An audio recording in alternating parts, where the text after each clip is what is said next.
மகாபெரிவாச்சரணம். எட்டுக்குடி முருகன் எப்படி இந்த பெயர் வந்தது என்றால், ஒரு சில வார்த்தைகள் மருவி மருவி வேறாக மாறியிருக்கும். அப்படித்தான் இந்த எட்டுக்குடி என்ற வார்த்தையும் மருவி வந்தது. எப்படி வந்தது நம்ம தெரிஞ்சுக்கணும் இல்லையா? நாகப்பட்டினம் பொருள் வைத்த சேரி அப்படின்னு ஒரு கிராமம். அந்த கிராமத்தில் தெய்வத்தன்மை வாய்ந்த ஒரு சிற்பி ஒருத்தன் இருக்கான்.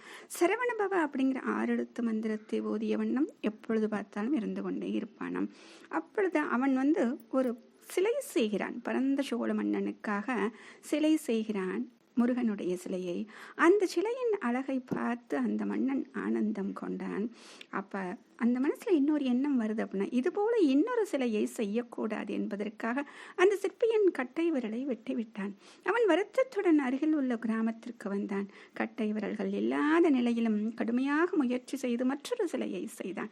அதை அவ்வூரை ஆண்ட குறுநில மன்னன் முத்தரசன் பார்த்தான். அந்த சிலையிலிருந்து ஒளி வீசியது. சிற்ப வேலை நிறைவு பெற்றதும் அந்த சிலைக்கு உயிர் முருகன் அமர்ந்திருந்த மயில் பறக்க ஆரம்பித்தது.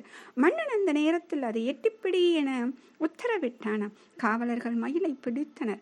அதன் கால்கள் சிறிதளவு உடைத்தனர். அதன் பின் மயில் சிலையாகி அங்கேயே நின்று கொண்டது.